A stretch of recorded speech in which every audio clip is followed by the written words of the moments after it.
What's up, y'all? It's Wes. We're live here from G Styles HD. I got my boy Cozy Boy Cuts, my boy Chewy, our guest star, G. So G's with us. He's the owner, the CEO of the company G Styles. Glad to have you today, brother. Thank you. It's a pleasure, bro. Pleasure. How you doing? I'm all right, man. I'm a little under the weather, but excuse the mask, folks, but you know, I'm all right. So G, tell us a little about you in the barber game. We assume you started cutting hair, right? Yeah. I mean, I started when I was like 13 or so. Okay. I got tired of everybody messing up my hair. So I picked up the clippers myself, self-taught, you know? Yeah. I went to some barbershops, but I couldn't mess with them, you know what I'm saying? Okay. And just developed my skill, used to cut my friends up, used to cut my brothers up. You know, back in the day, they didn't have YouTube, so... Yeah, so how'd you... We had like Con Air DVDs and stuff, you know? Yeah, a lot of trial and error. Yep, trial and error for real. No YouTube? No YouTube, no Instagram, nothing, man. I had to think about a haircut when I go to sleep, like, how am I gonna do this? Yeah. And when you started, you were just by yourself, like in the garage or what?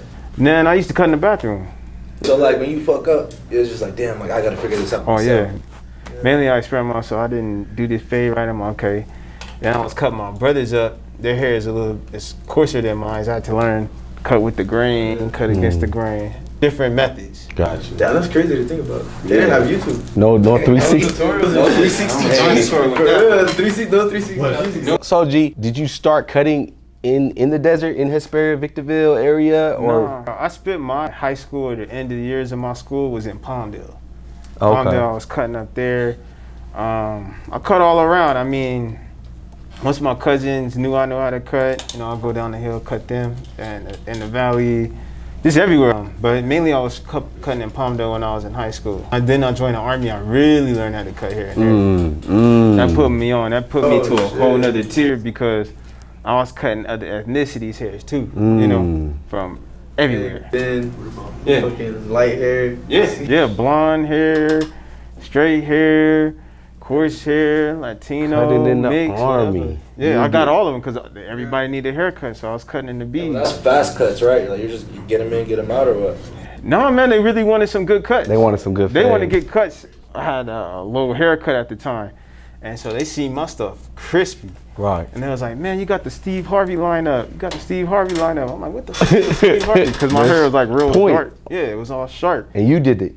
All me. Oh, wow. And so I was like, come by, I'll hook you up. So they'll come by, like, oh shit, because off post, it was mainly like Vietnamese barbershops. Okay. I was in North Carolina at the time. So they wasn't like, they couldn't cut like that. No, urban style. You was a booming business, booming operation. That part. That's tight, that's hard. So how old were you when you started? When I first initially picked up the clippers, I was like 12, 13. Then over the years when I was in the service, I was like 19 and 20s. I got a question, because you've been cutting for so long, right? Did you go through a period where like, man, I'm tired of cutting hair? I feel like you're a barber for life. I mean, to a point where I got tired of cutting hair. Okay. In a sense. That's a tough question, but you never stop. You never stop, bro. A lot of barbers, like, they're slave to the chair. You heard that saying, slave to the chair? Oh, yeah. Okay, so because, you know, they're always behind the chair, they're always focused on getting booked, they don't really focus on how else can I get the money.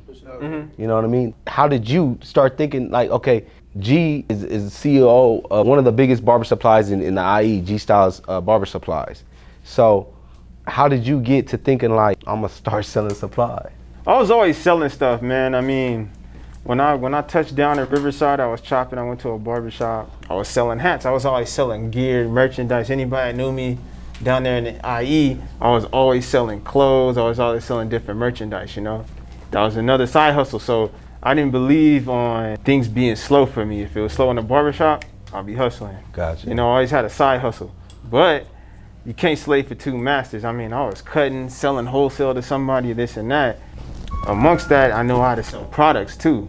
So when I was cutting, people like, hey man, what you recommend for my hair? So I started picking up products and selling it to them. You know, buying it wholesale and selling it to my customers. And then some barbershops, they have products and, you know, I could sell because I was used to selling in the streets too. So I was like, sell it to them. Yeah. Nice. One of the things that like is really unique to me is the name. Where did that come from? G Styles. All right. Yeah, G Styles. Yeah. So my alias or my nickname, or what I went by, my artist name was GQ. Everybody know me as GQ. GQ. Style. I didn't know that. Yeah. GQ. I couldn't market GQ because GQ's is taken by Gentleman's Quarterly, you know, magazine. You know what I'm saying? It's branded, so I couldn't market that. So G Styles.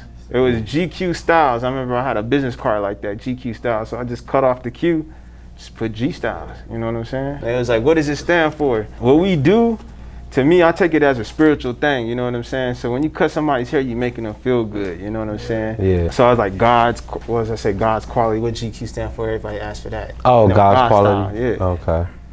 Damn, that's hard. How old were you when you fully transitioned from cutting hair to just solely selling supplies and going 100 in that game? Oh man, I had a barbershop, and then I was breaking into selling supplies. Like I wanted my barbershop to sell supplies, in which we did. And some people came by and bought some supplies, but nobody was really going to respect the business and just buy supplies from a barbershop. Right. So I had to separate it. And then when I broke off is when the barber supply business started booming. It needed more management. It needed more of my attention. And when I was in the Army, I did logistics. I was an automated logistics specialist. So I knew how to organize. I learned a lot of management from the military. I took all that I learned and applied it to the barber industry. So when we did the vans, I used it as dispatch. You know, just like we would do in the quartermaster thing. So it's like the barbers are infantrymen on the front lines, and our supply would be the ones that supplying everybody. So they was always stay supplied. G was moving militant. But with supplies, that's hard. That's dope though. Yeah. So military taught you some things, huh? A lot. That's taught me tight. a whole lot. That's cool, that's cool. So how do you balance cutting hair and then selling supplies? All right, so basically you can't really slave for two masters. So it's whatever you feel like is gonna be the most income or is gonna be more profitable for you, do that.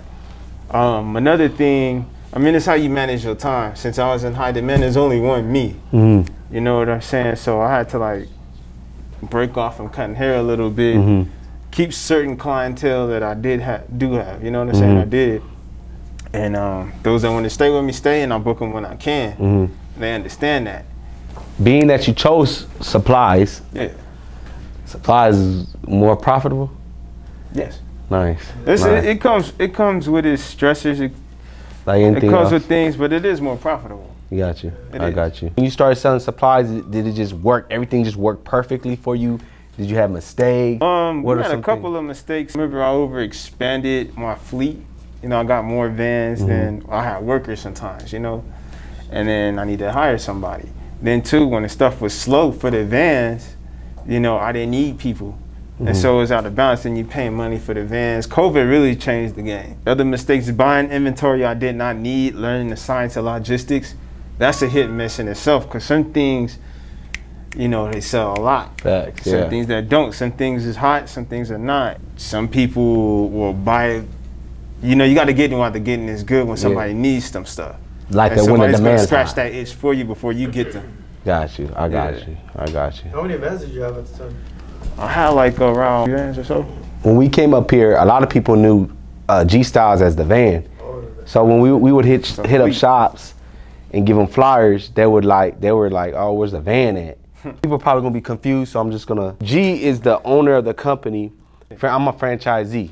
But you own a G Style. But I own a G Style store. So I get a lot of people, you know, sometimes they'll come, not a lot, but a few people that come and ask me like, why didn't you start your own supply? Why didn't you, you know, put your own name on it and stuff like that? So I know the answer to that question, but I want to ask G, what's the benefits of being a franchisee with you? People are familiar with our brand already and the territory, and people liked our inventory and stock. It's easier to transition and just sell what we had, or keep things going that we already had, rather than start all over. It's like, I want to open a sandwich shop. You gonna open your own sandwich shop, or you gonna invest in Subway? Right. You know, do you have your own idea and you have something already that you could sell? Right. Or you gonna go with what's already established? Yeah. Like, I want to open a burger spot, but do you have your own burger spot? You want to, Yeah. but do you have the recipe? Do you have the whole system going on? You're going to invest in McDonald's. Yeah. So the reason why I chose to be a franchisee, I didn't know the supply game at all. I was a big fan of G's work. If I'm already a fan, why not take an opportunity to be a franchisee? So that's why I took it, and he taught me a lot throughout the game. So yeah, I just wanted to get that out the way because I know. Love, bro. That's a big question. Yeah. So all love, man. yeah, it's kind of easier when somebody already has a system in place and it's already working. I know how to build something from the ground up, like the barbershop, and that's really a lot of time. I know. Good help is hard to find. Have you ever thought about opening your own shop? Or do you I had a barbershop. Oh, really? Yeah, I had to close it during COVID. I mean, and two, having a brand locally and selling supplies, then having a barbershop, people were getting it confused from down the hill. Like, oh, isn't this a barbershop? Because Yeah. barbershop, people knew about it. Okay. Like, isn't this a barbershop? I'm like, shit. Excuse my language. They're like, yeah, man. You Like, good? I'm like, you. Elegance has a barbershop. Yeah. You know what I'm saying? Elegance. People were buying Elegance products. So I'm Right. like, what's the difference? But that's true. a prophet isn't welcome in their own home, and I'm saying somebody that's too close to home, they're like, oh, it's too much competition. I don't know. Yeah. Too much competition. I'm like, y'all already in Chino, y'all already over here. They don't want to represent somebody else's brand, especially if it's too close. It's like, we represent this shop. Some cats really show love. I can't speak for everybody, but they show love and they bought it. But I felt like I could take off further, but like, all right, we could just do away with the barber shop plus COVID because it was hard to get people back and do business again. Yeah. So I was like, you know what, I'm gonna just go all in supplies. Right. That's what happened. I mean, I didn't really want to, but it happened. But running the shop was very frustrating. Oh, I know. It was. I look at you. It took. I know. My business is frustrating in itself, but a barbershop because you're dealing with artists, Yeah. and that's a whole nother subject. We could get Yeah, on we that can go too. all on it. Our barbers are artists. Because all artists, and I could speak from artists, we have a problem with organization sometimes. Yeah. A lot of problems. You don't with have that organization. problem, do you? I have my tendencies. Oh, You know, wow. I organize where I can, and pretty much I pride on organizing. I want to organize my effort, my heart's in organization. That's what make business and stuff like that. Still trip up because an artist goes with the flow. They go what they feel rather than methodically all the time. It's methodically when you do your practicality of what you're doing, your art, but organizing everything. When it comes down to actually putting things together. Do you feel like you guys have that problem as well? Yeah, a little bit. It's organizing. No, yeah. But honestly, you take time to yourself, like get some peace and solitude, and figure out like how can I make this better, and then you're gonna see, cause I already know how it goes when it comes down like you caught up in the chaos, you caught up in the flow, you caught up in the hustle. That being said, I've been working for your franchise for a little bit. Today's my first day actually meeting you, so hopefully like my questions are genuine and thought-provoking. But I just want to understand, how long did it take you to be from barber to G-Styles businessman, like that transition? Like, how are you comfortable with funds, or how did you as a barber get those funds? Coming from just selling and doing everything that I was doing, I mean, I was cutting hair, also sold product, also sold clothes. Yeah. Coming from a business standpoint, I already had the logistics behind me. So when did you feel comfortable, like G-Styles, like, oh, this is running, like it's Oh. not like, you know what I'm saying? At first, like, was it muddy? And then like, when did you feel like, damn, this is cement, this is solid? That's a good question. Yeah. One, I knew the money was out there. It was up to us just to get it and service people the right way. It was already taking off and it just grew astronomical. The demand was high. The demand was high, and how we were doing it because it's the quality of service. I was a barber, and some people used to stop by. Some people didn't stop by at all, you know. And I wasn't getting service. I wasn't getting what I wanted. I seen all this cool shit online, all this cool stuff on Instagram. I wanted one spot where I could go and get all of that. I wanted one van, one spotty that I'm seeing this stuff on Instagram. They got it. I can ask them, they got it. Not no regular schmegular stuff. Yeah, I want no some fly shit. Yeah. You know what I'm saying? The stuff I see on the East Coast, I want it on the West Coast. Gotcha. So I brought stuff from everywhere, all at one store, as much as I can, you know? When you get your money, you gotta save a portion of it. You gotta invest. And I would say this, invest in credit. Like a lot of barbers, this is one thing that had me going and which changed my whole perspective of things. Big ups to my accountant. I remember I had a meeting when I was a barber, when I was at Empire's Barbershop in Moreno Valley. You know, master barber, I look up to him. Big ups to Ray. But he invited an accountant over, the CPA. CPA taught us game. Like, I always wanted to go bigger, you know? But then he showed me how to go bigger. The accountant, the meeting. Yeah. And I just heard, just listen, just peep game, soaked it up. And you can make money, because a lot of barbers want to make money under the table. Yeah. A lot of barbers make money under the table. They believe in an underground hustle thing, like, yeah, you know what I'm saying? That's big facts. Yeah, so they don't want to make money over the table because they don't want to get taxed. Now, it's the way you got to go about that. And I mean, I'm just giving a game, but it's like you incorporate yourself. You're an artist, incorporate yourself. So I learned the corporate game. As you've seen with COVID and everything else, you have corporate welfare. They kind of show me is you can get money above the table in the right way. It's just a certain way you got to go about it. You know what I'm saying? And you win more getting money over the table than under the table. Yeah, I say that. I always tell barbers, a lot of barbers, they want to hide their money, you know, and I always tell barbers not to hide their money. So you got to show America that you actually make money. If you want to have a business or buy a home, or, you know, I guess they call it the American dream, you know, you have to play the American game. You know what I mean? I know a lot of people, well, not a lot of people, but I know people who are like underground, like they're trap stars, but they can never, they're going to be in an apartment. They're going to be in a, you know what I mean? Everything is in their mama's name. Everything's in their baby mama's name. Everybody's in somebody else and their brothers. And you really ain't never really gonna win like that. It's like I mean, no disrespect, no class. It's like the ghetto game. You know what I'm saying? We gotta break out of it. I know a lot of us, you know, want to get out of that. Yeah. There's a way to go about that. Yeah. There's a lot of sacrifice. Yeah. Because either way, you're gonna have to pay somebody. You mentioned COVID a lot, and you said, you know, COVID changed the game for you. Did it change the game for you in a good way, bad way? It was a blessing. I mean, when you stuck in a situation, I'll say it was a blessing for other people. Like if you was stuck in a certain type of situation and gave you the opportunity to get the hell out of it. You know what I'm saying? Switch some gears, you know what I'm saying? Like, okay, now this is frozen, now I could twist this up, I could take this out, do this, you know? It's the barbershops were closed. I had all the vans. The vans wasn't moving. Gotcha. You feel me? And then we had to pay the vans. Yeah, you could put a freeze on it, but it's like, I didn't think it was all that. You know what I'm saying? So how did you adapt?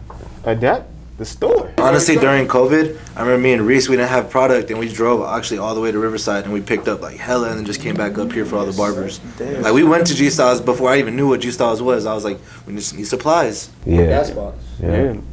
So when Sally's was closed, we were selling PPE too. Like nurses, doctors used to come to us. So it's like, you know, we were selling Marbicide when we did have it. Oh, Marbicide. You know, so barbers need to sanitize, doctors need to sanitize. So we sold it, you know, we gonna stay open. In a small business, you know, we kept it alive and kept it going, and then barbers needed equipment. People still wanted, if you had a haircut during COVID, you was creme de la creme, you know what I'm saying? People had their PPP money. You know? That was good money for everybody, even the supply game as well as barbers, because we was winning up. This is how I met G.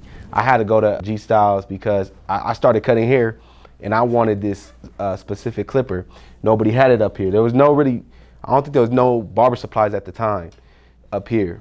So I went all the way to G-Styles in Riverside, and I was hot. I was mad because I had to drive like an hour and something for a clipper. And I didn't even know I was speaking to the owner. And I said, hey man, why don't you put one in the desert, bro? We need something. You know what I mean? And he goes, you want to do some business or something? Nah, I didn't even know what to say at the time. I didn't even have, you know, bread for that.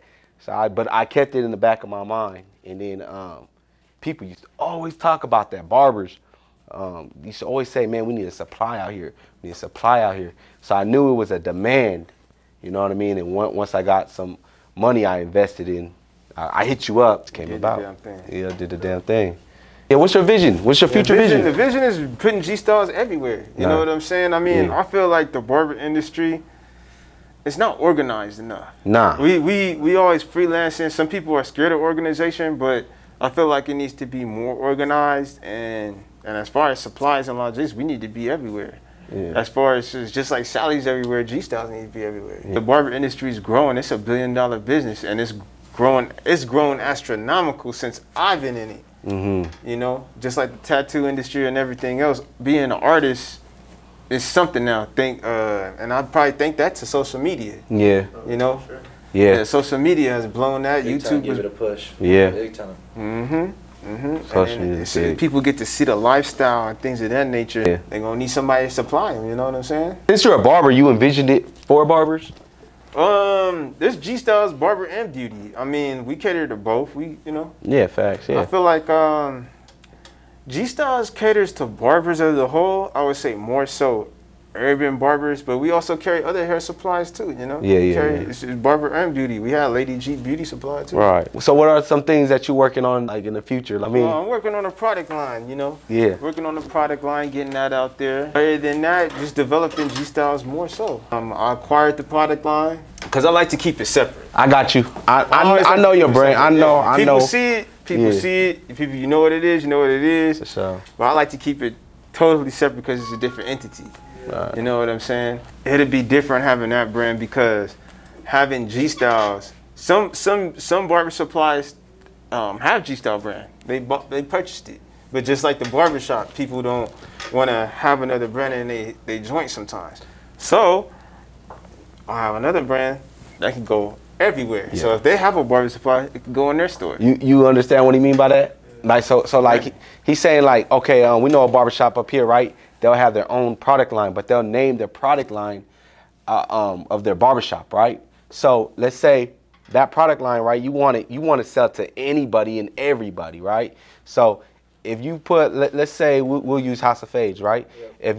If I put House of Fades grease, it's House of Fades grease. Do you think another barbershop, such as we'll throw a name Tommy's Barbershop, do you think Tommy's Barbershop would want House of Fades? So you have to create a universal line, and it's almost best to not even to separate yourself from that so you can push it, because if they know it's from you, they might hate. They might, oh, I don't want to support that. Or, you know, it's like we talked about competition in on our last interview. You know how you said it's very competitive. Yeah. There was a comment that said, oh, it's not competitive. Yeah. Look, that's a fantasy world. It's competitive. Would you guys say it's competitive? Yeah, for sure. It's competitive. It is competitive. You know what I mean? It's easy. It could be sweet or it could be sour. Yeah. Despite in what aspects as far as cutting hair or just anything, yeah, it is competitive. I feel like almost anything. G. You know, I don't tell people, you know, my personal business because I don't want them to, oh, well, I'm not gonna support that guy because you know he got this going on. So I just like to keep it. You know, I try to keep things as separate as possible. And you taught me that. As far as the barber supply business is competitive, as far as price margins and XYZ and conveniences and getting their stuff. And as far as a barber and barber shop, I feel like barbershops could be next to each other, right? Depends on your organization or whatever. Because everybody knows where to get a haircut. That'll be a barber district, right? Some barbershops are like that. Then when state board comes, everybody know. Yeah. Your vibe is your tribe. You know what I'm saying? So I say this, when a customer goes in, they're going to go to whoever they vibing with. So that particular barber, that particular shop. Because certain barbershops have a certain culture. Got you. That's why I always used to say, like, I don't believe there's competition because everybody's going to go where they flow with. Oh, okay. There's the people that go, I mean, for that extra change, for that walk-in, they don't go with whoever's conveniently located, whoever's open. Got you. That's easy, but that motherfucker's gonna go anywhere. Anywhere, yeah. But people usually tend to go to who they vibing with. Yeah. What did you think when Wes proposed the idea to make this like a shop/studio? No. Did say no at first. For the simple fact that I did not want nobody coming in and be like, oh, that's a barbershop. I'm not, you know, because barbers, they're like, oh, it's a barbershop, it's competition. Like, he might take my clients or something like that, you know? Or most of the barbers come in, they ask us, like, what are you using, what clippers are good? And we show them, like, you know, what's up? Yeah. And they just go and buy it right there. Like, that's a good thing. Then I was like, somebody kept asking, like, oh, why don't you cut in here? Why don't you cut in there? I was like, you know what? I'll put a little booth up, show a display or whatever. And I set up a little thing, and I was like, hey, man, we could just open up shop. He was telling me, he was like, yeah, man. Yeah. I'm planning on open up shop in there. I was like, cool. So people get to see, for example, Like Elegance had their barbers. G Styles has our barbers. Elegance at the time when they did have their barbershop and stuff like that. You see how big A-Rod went. So kind of like the A-Rod for G Styles in a sense. You feel what I'm saying? Yeah. Connect with hella barbers like everywhere. I feel like I met way more barbers just working here. They know what I'm rocking with, and I see them by. It's a cool little community right here. Yeah, absolutely. You guys at display, I say it's like just the lab. When people see you use the tools that they're buying, their opinion is credible. Yeah. You know what I'm saying? Your opinion is credible. With our clients, bro.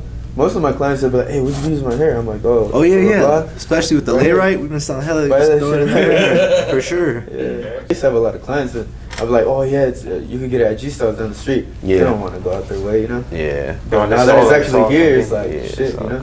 Do you think us being here, like the sales increased a little bit? Yeah. Okay, so Cozy's been here for about 2 months with Junior, and Chewy's been here for about 2 weeks. And yeah, we have to keep styling powder in stock. I might have to order styling powder is 1,000 styling powders. It's going.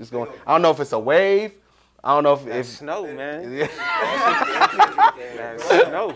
I feel like it's just because people feel like, what the fuck are you putting in my hair? Like, it's a trip to see it. Yeah, it's a trip. Like what? The videos help.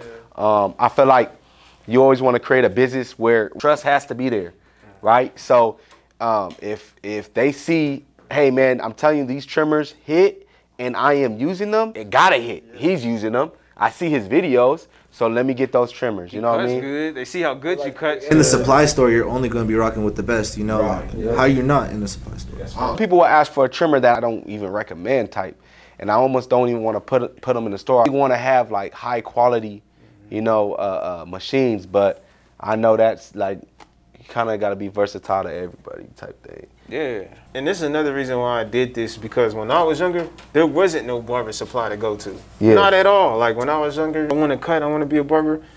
Hey, I want to go to I need to go to a barber supply. There was nowhere I could get some clippers. I went to Sally's or the Korean joint. You feel me? Dang. Korean beauty supply or the swap meet.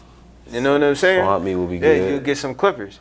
And I'm just being real. So it's like now, the youngsters, they cut in high school or something, they could get some clippers. They could get something they cut thorough, because there's some nice little youngsters that can cut. Chewy shit. They were like the Walmart, the Ross clippers, all these young ones. They got the plug right here already. Like they just get the grade from the jump. Like the two little homies that come in all the time. Yeah, man. There's a lot of new barbers coming too. Shout out to Chris and Robert. If they on, shout out to Chris and Robert, but they be coming in here buying the new. They be coming in here spending. I'll tell them, oh bro, try this clipper out. This is good. The next day come. It's like that, huh? Yeah, quick, it's bro. like that. And they could cut, bro. They could cut. Man, the barber game to me would always be a young man's game in a sense. Yeah, you could be an OG cutting, you're seasoned, but it'll always be a young man's game. Your back is stronger, your knees is new. You know what I'm saying? Your feet are new. As time goes on, like that's when you start wanting to build a bigger brand, like G Styles. Like, all right, I'm cutting is cool. It's time to level up. You pay your dues as you go along. I feel like as a barber, you have a cap. Like your money's stagnant. You know what I'm saying? 14 cuts, like you're tired. Like you don't want to do that every day. You know what I'm saying? Your money becomes stagnant. You know, like for me personally, I have a goal to reach every day. Once I reach that goal, cool, and make it over. It's you know what I'm saying? But I want to level up soon. You know what I'm saying? Yeah, absolutely. I mean, I say this. Certain people went through different directions. At one point, I wanted to be a showcase barber. Oh, I wanted to be on stage teaching people how to cut. I was getting tired of traveling around cutting hair. I did that before. I'm like, yo. Mobile barber. Yeah, mobile. I did not. That's kind of annoying. But some people like it. Yeah. You know what I'm saying? I was like, why don't you have your client come to you? But you pay your dues as you go along, and certain different strokes for different folks. Like, if you feel if you feel like you're gonna sell, you're gonna be selling. If you feel like you're gonna be in product development, you could be in product development. If you feel you're gonna build a brand, you could build a brand. There's so many different avenues. You want to be a teacher, you could be a teacher. You want to start schools, you can start schools. There's so many different avenues of this industry and this game that you could touch. The opportunity is limitless. It is very flexible. Yeah. And then it's like when you get tired of cutting, hey, I'm gonna teach, or I'm gonna do this. I'm gonna own a barbershop. I'm gonna put a chain of barbershops. You can do whatever your heart desires, bro. Yeah. I feel like sometimes some people don't be paying. They want to put the cart before the horse. Sometimes. It's a lot of that. That's just. I think I did that. G. I think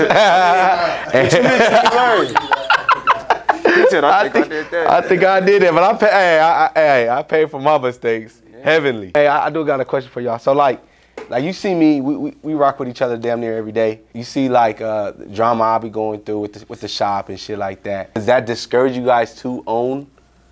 For me, I just learned, like, it's kind of messed up. I learned from your mistakes. Like, you just preach knowledge, and I'm like, damn, like, that's crazy. Like, you just showed me new levels, new waves. Like, You do. I seen the progress. You opened, what, 2 shops. You got this franchise going. You're building this barbershop in the franchise. Like, we see it, you know what I'm saying? You preach the hustle every day. And at the same time, look at his cuts now. Yeah, and your cuts are better. Seen them TikTok haters, man. Y'all was hating on my cuts. Now look at me. Some of your comments be having me rolling, bro. They ruthless, bro. They ruthless. They made me cry, man. Almost made me hang up the clippers. God damn. Critics. Nah, but well, I think that wraps up things, you guys. You guys got any questions for G?